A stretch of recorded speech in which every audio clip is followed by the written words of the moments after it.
नमस्कार, स्वागत है आप सभी का एबी स्टार न्यूज में और मैं हूं आपके साथ जुबैर चौधरी। वक्त तो चला है अपना उत्तर प्रदेश का, जहां सबसे पहले बात बजट की कर लेते हैं। दरअसल यूपी में योगी सरकार ने अपने दूसरे कार्यकाल में ये पहला बजट पेश किया है। यूपी के इतिहास में ये सबसे महंगा बजट रहा।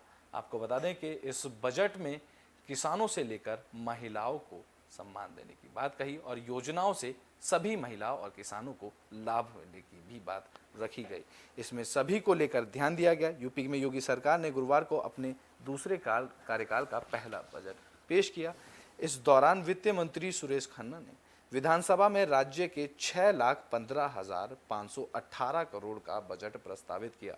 इस दौरान वित्त मंत्री ने जनता के लिए तमाम योजना की घोषणा की। इस बजट में स्वास्थ्य सुविधाओं से लेकर सभी जिलों में उत्पाद को बढ़ा देने वाली फिल्म सिटी की स्थापना करने, मुफ्त गैस कनेक्शन, गरीबों लोगों को फ्री राशन देने और किसानों को आर्थिक सहायता देने जैसी तमाम घोषणाएं की गईं।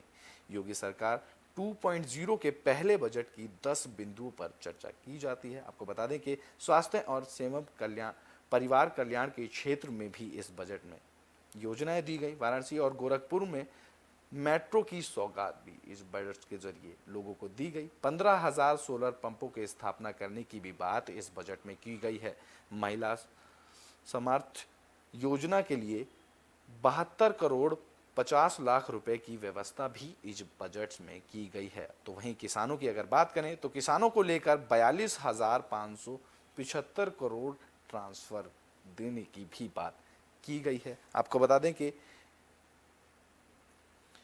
119.30 लाख मैट्रिक टन उपकारक वितरण करने का भी लक्ष्य इस बजट से सामने आया। बाबूजी के कल्याण सिंह स्ट्रीट लाइट योजना भी इस बजट में शुरू की जाएगी, जिससे लोगों को काफी फायदा होगा। बिजली के रिवैम्प के लिए 31,000 करोड़ इस बजट में दिए गए हैं। तो वहीं मेरठ प्रयागराज गंगा एक्सप्रेसवे के लिए 695 करोड़ इस बजट में दिए गए हैं। इसके साथ ही सरकार ने बच्चों के मुद्दों पर भी इस बजट में विशेष ध्यान दिया है। ये ऐसे 10 बिंदु हैं जो इस बजट में और इस बजट को मजबूत बनाने के लिए कारगर साबित रहे।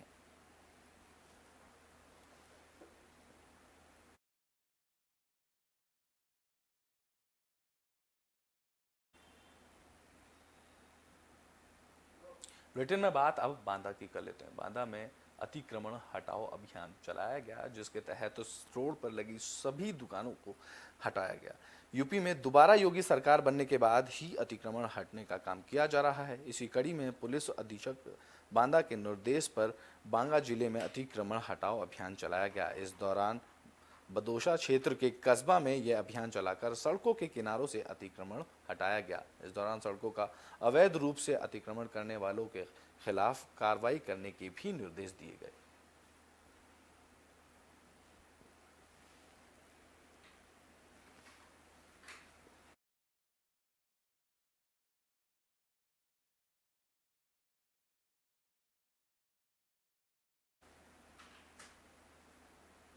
बुलेटिन में बात अब मऊ की कर लेते हैं। दरअसल मऊ में मुख्तार अंसार के करीबी की संपत्ति कुर्क कर दी गई। तो वहीं जिला मऊ में अपराधियों के विरुद्ध पुलिस ने अभियान चलाया। बांदा जिले में बंद पूर्व विधायक और IAS 151 गैंग के लीडर मुख्तार अंसारी की मुश्किलें कम होने का नाम अब नहीं ले रही। आपको बता दें कि बुधवार को मऊ जिला प्रशासन ने मुख्तार के करीबी की करीब 325 करोड़ की संपत्ति कुर्क कर ली। दरअसल गैंगस्टर एक्ट के अंतर्गत जिलाधिकारी अरुण कुमार के आदेश पर मुख्तार अंसारी के करीबी बैजनाथ यादव बेटे खुदी यादव पर यह कार्रवाई की गई। इस दौरान पुलिस ने आदेश के क्रम में जो वार्ड संख्या 1053/2022 सरकार बनाम बैजनाथ यादव उत्तर प्रदेश गैंगस्टर अधिनियम के अंतर्गत गाटा संख्या 797 क्या पूरा मामला क्या रहा था पीछे? जिलाधिकारी मऊ महोदय के आदेश दिनांक 24/5/2022 के अनुक्रम में पुलिस की रिपोर्ट पे गैंगस्टर एक्ट के मुकदमे में अपराधी बैजनाथ यादव पुत्र खुद्दी यादव निवासी सरवा, जो आनंद यादव के पिता हैं और मुख्तार गैंग के सहयोगी और समर्थक और उनके सक्रिय सदस्य हैं, उनके द्वारा विधि द्वारा स्थापित प्रक्रिया के विपरीत अपराध कारित करके अर्जित धन से 1109 आराजी संख्या में 53 कड़ी जमीन खरीदी गई है। इसके अलावा 2 भूखंड उनके और आज कुर्क हुए हैं माननीय जिलाधिकारी मऊ के महोदय के आदेश 24 तारीख मई के। कुल लगभग 153 एकड़ जमीन उनकी 3 करोड़ 15 लाख की कुर्क हुई है गैंगस्टर एक्ट की धारा 14(1) के तहत। संपत्ति अर्जित की थी, जिसको जिलाधिकारी महोदय ने अपने आदेश दिनांक 24 मई को गैंगस्टर एक्ट अधिनियम के अंतर्गत धारा 14(1) में कुर्क कर लिया है। और ये गाटा संख्या जो 797 है वो 55 कड़ी है और 53 कड़ी 1109 गाटा संख्या तथा गाटा संख्या 1449 जो 269 कड़ी है। कुल 378 कड़ी और जिसका रकबा 153 एकड़ है, जिसको जिलाधिकारी महोदय ने कुर्क किया है। और इसकी बाजारू जो लागत है वो 3 करोड़ 15 लाख रुपए है। और इसको दुग्गी मुनादी करके अभी क्षेत्राधिकारी नगर और कोतवाली इंस्पेक्टर और राय लखनपुर इंस्पेक्टर सभी ने इसको अभी कुर्की की कार्रवाई चल रही है और पूर्ण हो रही है। इसको तहसीलदार सदर को सुपुर्द किया। बुलेटिन में बात अब कन्नौज की कर लेते हैं, जहां जहरीली शराब बेचने को लेकर कोर्ट में हुई सुनवाई में उस युवक को 5 साल की सजा सुनाई गई। बता दें कि कोर्ट ने जहरीली शराब बेचने के मामले में एक युवक को 5 साल की सजा सुनाई है। दरअसल कन्नौज जिला और सत्र न्यायालय में एक युवक को जहरीली शराब बेचने के आरोप में आरोपी को 5 साल की सजा और 7,000 का जुर्माना लगाया गया है। इसके अतिरिक्त जुर्माना ना देने पर 2 महीने के अतिरिक्त सजा काटने की भी बात कही गई है। बता दें कि आरोपी युवक को सजा 4 गवाहों के बयानों के आधार पर सुनाई गई है। अब कन्नौज में या यूपी में जहरीली शराब बेचने वालों की खैर नहीं, क्योंकि कोर्ट ने इस जहरीली शराब बेचने के मामले में एक युवक को 5 साल की सजा सुना दी है।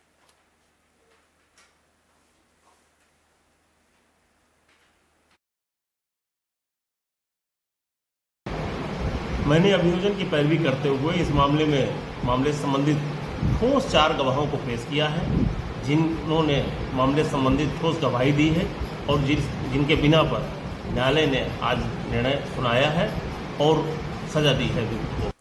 बुलेटिन में बात अब बदायूं की कर लेते हैं। दरअसल यहाँ पुलिस को बड़ी कामयाबी हाथ लगी है। पुलिस ने नकली शराब बनाने वाली फैक्ट्री का भंडाफोड़ किया है। खबर बदायूं के सिविल लाइन थाना क्षेत्र के मीरा सराय के सामने से आई। यहाँ पुलिस ने ड्रोन की मदद से नकली शराब बनाने वाली फैक्ट्री का भंडाफोड़ किया। आपको बता दें कि पुलिस ने ड्रोन कैमरे की मदद से अवैध देशी शराब की चल रही भट्टी पर छापेमारी की। इस दौरान पुलिस ने 2 आरोपियों को गिरफ्तार किया और उनके साथ पुलिस ने 1000 लीटर लहन नष्ट किया।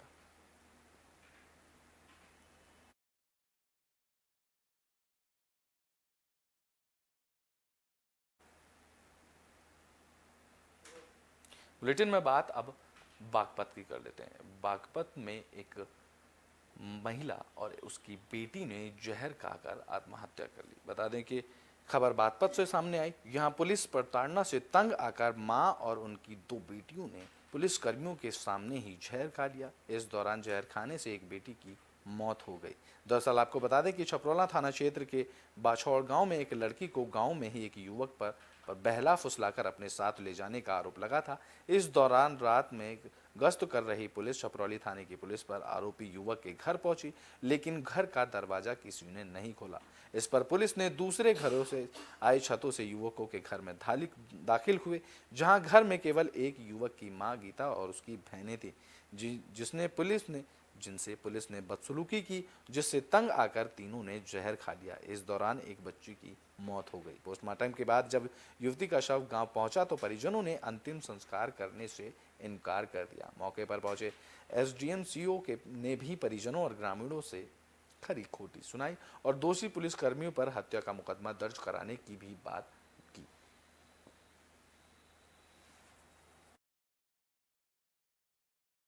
पुलिस ने पैसा फाड़ा और सरासर लापरवाही पुलिस की अनावश्यक दबाव बनाया गया। आप एक बात घर का ताला तोड़ने का कौन सा अधिकार है? आप पुलिस प्रशासन का सब पता, घर का ताला कैसे तोड़ दिया, घर कैसे कूद के लेडीज को देखते हैं? बताओ गेट में तो और पुलिस को जाके जब उन्हें गिरफ्तार करे। अरे चलो इनका क्या दोष था क्या कसूर था बताओ आप। आप यदि उनकी लड़की लड़का ले गए भले पुलिस का काम है, लड़के का 15 दिन में लड़के को लड़की को पुलिस की गोली मार के जेल में डाल दे, परंतु लड़कियों को जहर खुआने का काम किसने किया है? बेटे की तरह पाल रखी मेरे बेटे ने कह दिया था तेरे बेटे ने धोखा दे दिया, मैं नहीं देने का, मेरी इज्जत की मारी जहर पी दी या पिया दिया, मजा नहीं पता बल्कि 2 बेटी मेरी घरवाली मेरी वापस मजे देखने वालों ने बताया कहीं की लड़का है, उन्होंने कहा उस दरोगा ना बहन की लड़ी पी जहर, साली ड्रामा करती है बहन चौथ कुतिया। हाँ तत्काल FIR होनी चाहिए सर उस पर। रात आईजी साहब के सामने आपके सामने बताया, पब्लिक खड़ी आप जांच जीओ कर सकते हो। साहब आपके सामने लड़के ने बताया हॉस्पिटल के अंदर ही वे वहाँ से थे, एक मेरा भतीजा है, तत्काल FIR तो तत्काल होनी चाहिए, उसके बाद में करिए जांच, नहीं तो मेरे पे करिए। फिर अगर ये झूठी जांच पावे तो मैं जेल जाने के लिए मैं तैयार हूँ, लेकिन तत्काल होगा ही तत्काल। ठीक है जी सर। बुलेटिन के आखिरी में बात बागपत की कर देते हैं, जहां मामूली विवाद के चलते परिवार में विवाद हो गया, जिसमें अपने ही मौसेरों को गोली मारकर आरोपी फरार हो गया। बता दें कि कोतवाली बागपत क्षेत्र में मामूली विवाद के चलते एक युवक पर जानलेवा हमला करते हुए गोली मारने का मामला सामने आया। दरअसल मामला कोतवाली बागपत क्षेत्र का है, जहां केतीपुरा मोहल्ले में रहने वाला एक युवक अरशद को उसकी मौसी के लड़के सावेज ने गोली मारकर फरार हो गया। बताया जा रहा है जिस वक्त गोली मारी गई उस वक्त अरशद की पत्नी को उसकी मौसी का लड़का और परिजन बड़ौत रिश्तेदार के लिए घर पर गए थे। जब अरशद घर पर लौटा तो उसने पूछा कि वह उसकी पत्नी को कहां लेकर चले गए थे। इस बात को लेकर विवाद हुआ, जिसके चलते दोनों युवकों में गाली गलौज शुरू हो गई। इस बीच सावेज ने गुस्से में आकर घर में रखे तमंचे से अरशद को गोली मारकर फरार हो गया। घटना की सूचना पर पहुंची पुलिस ने घायल युवक को अस्पताल में भर्ती कराया और पुलिस अब इस पूरे मामले की जांच में जुट गई है।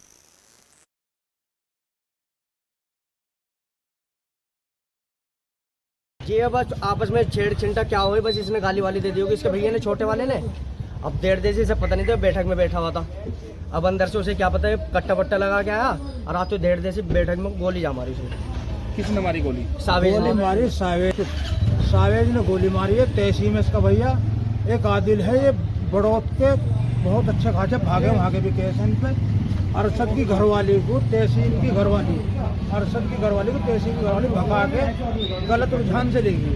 अरशद ने कहा मेरी घरवाली क्यों ले गई तुम, उस बात पे विवाद हुआ, इसीलिए उसको गाली उतार दी। समझ गए नहीं? अरशद ने भी गाली दी, उसने सावेज ने एकदम आके डायरेक्ट गोली मारी, गोली छाती में आके मारी। जंगल में एकदम। तो बागपत में मामूली विवाद के चलते एक युवक ने अपने ही मौसेरे भाई को गोली मार दी और फरार हो गया, जिसके बाद मौके पर पहुंची पुलिस अब उस आरोपी की तलाश में है। अपना उत्तर प्रदेश में अभी के लिए बस इतना ही। देश और दुनिया की तमाम खबरों के लिए देखते रहें AB स्टार न्यूज़।